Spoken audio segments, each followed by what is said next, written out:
terror attack in Pelgaon, Kashmir,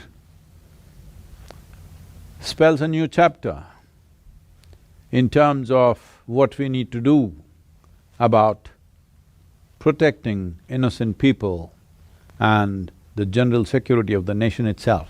ये हमला सिर्फ निहत से पर्यटकों को नहीं हुआ है, देश के दुश्मनों ने भारत की आत्मा पर हमला करने का दुस्साहस किया।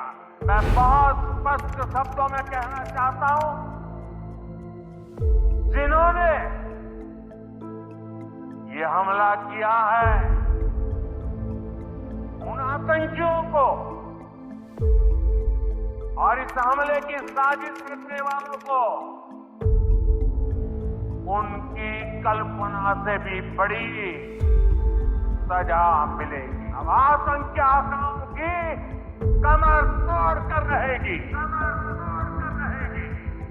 Problem is right now, you're calling this terror. But I want you to understand this. This is a planned agenda. This is not terror as far as they are concerned. They are trying to fulfill their goals in a very planned way. They did not even keep it a secret. They told you, we will bleed you with 1,000 cuts. So it is not terror, it is an agenda that they're fulfilling. They're doing what they believe is the right thing to do. Because if somebody is willing to die for something, obviously they believe strongly enough to die for it. So they're doing what they believe is the right thing to do. Now, from your standpoint, are you doing the right thing that is good for this nation is something you must decide. There is no need to get excited about this, there is no need to… you just get some satisfaction by labeling somebody a terrorist. I want you to understand, somebody is working, life or death, they are working for their agenda. What the hell is your agenda? Spell it out to yourself and act upon that. What is it? Well, for over a century, we fought for the independence of this nation. To make this nation free, we worked for over a century. A lot of life was sacrificed. Due to lack of vision, we sacrificed many more after we got our independence in the name of partition. Now, with one partition, you have seen 1 million people, over 1 million people dead and over 15 million people crossing borders from both sides, suffering. Human suffering is human suffering for me, it doesn't matter which side it's happened. So people have suffered, and in 70 years, still a whole lot of them are still not even settled on both sides of the border. And how is it that we have such a short sense of memory that we can once again talk of another break? So we must decide this. In my heart is very clear. First one thing is, make it clear to all the Indians what is India and what is not India, please do this. Don't keep the ambiguity continuing forever. Just 100%, this is our country, this is not our country, let us focus on what we need to do for the well-being of these people, rather than going on endlessly debating, where is the border? How long will you debate? 2 generations of people are gone after independence and still you're debating the same thing. This is the time. If nation's consciousness is somehow awakened because of a shocking incident, please make up your mind now and work for that goal, because the sovereignty of the nation is important. For me, within my heart, well, it would be fantastic if we lived here as global citizens and we're capable of embracing each other and living here wonderfully, that would be fantastic. But we have not come there. Still, nation is the largest human entity you can address. If you want to address human well-being, you can only address it as a nation. You cannot address it as a globe, we don't have the mechanics to do such a thing. So, this nation, over 1.3 billion people, is a world by itself. So if we want to take these people towards fulfillment of their lives in this generation, the most important thing is we decide in terms of geography what is our nation, what is not our nation, and what do we stand for this. So protecting this is our business and our duty. Unfortunately, if cruel things happen, they happen. It is not our intent. I am not even talking about retribution, revenge, no, this is not our nature. But solution for this nation is important. that people of this nation can prosper is an important duty that the leaders of this nation owe to every citizen in this country. For that, it is very important that our borders are quiet, it is very important that our borders are quiet, because the service and sacrifice of our soldiers is the basis. It is upon that foundation that you write your poetry, I do my spirituality, he does his yoga, somebody does his business. For all this, the basic foundation is the stable situation in the country. If we don't create that, we are failing in our fundamental duty, we are not being peaceful, we are just being naive. I know the debate always goes to ISIS and things like this. I want you to understand this. These people, looking at their actions, you may be sitting here, I know I'm getting into a minefield. Sitting here, all of us think these are horrible people. But you must understand this, they believe they are doing the greatest thing that a human being can do. They're working for God, they're working for God. There can be no better employer. The purpose of terrorism is not war, but to cripple a society with fear. Their aim is to spread panic among people, divide the society. Sushil Nathaniel, a Christian, told the terrorists, I am not a Hindu, I am a Christian, please spare me. And they said, no, we will spare you only if you read the Kalma. He did not, and he was shot dead. And they also told him, we will turn Kashmir into Palestine.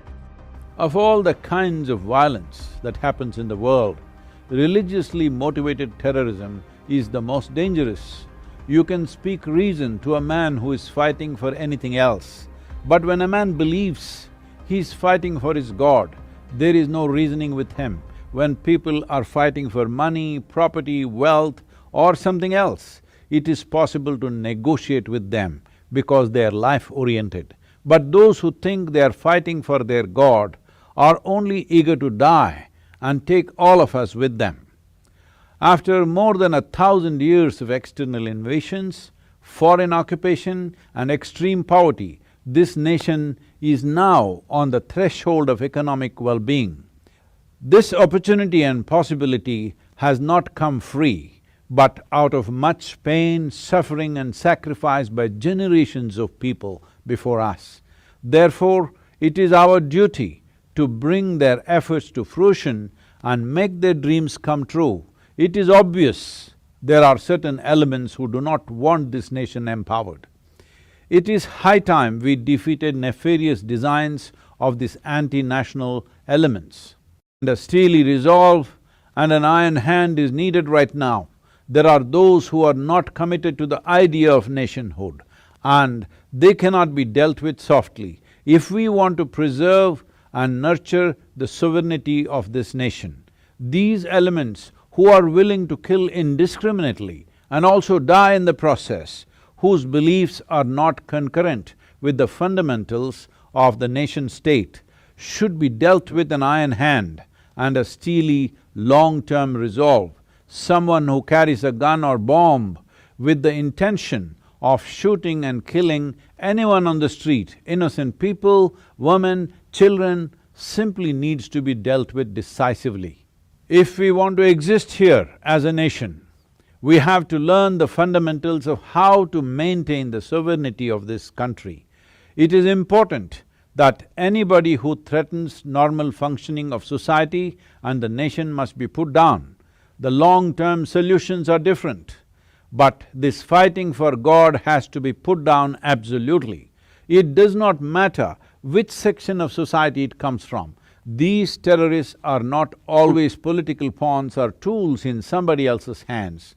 Those forces who cater to such elements are always there. But when one says, let's go fight and kill people for our God, whether you directly participate in it or not, as long as you believe that your way is the only way, you are a part of it. We are still unwilling to face the fact that there are people among us within the nation who have such beliefs and intentions. Somewhere we think forces from outside the border are pulling the strings, but help is coming from outside only because people here have these intentions too. There are larger, long-term solutions for all these situations. We must nurture the integrity of the nation and a strong bonding among people of different social, ethnic and religious backgrounds. We must bring a more equal distribution of education, economic opportunities, wealth, welfare on all levels. Socio-economic development has to reach everyone so that youth do not go in the direction of terror.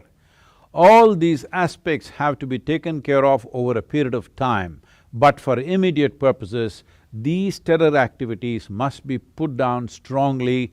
This lawlessness has to be brought to an end. In the larger picture, what we need for the country and the world is more inclusiveness in individuals and institutions of society. And inclusiveness is not only the fundamental nature of spiritual process, but the very basis and goal of life itself. At a time like this, it is for every citizen to realize that within the nation there can be no you versus me. It doesn't matter what our religious beliefs are, what our political affiliations are.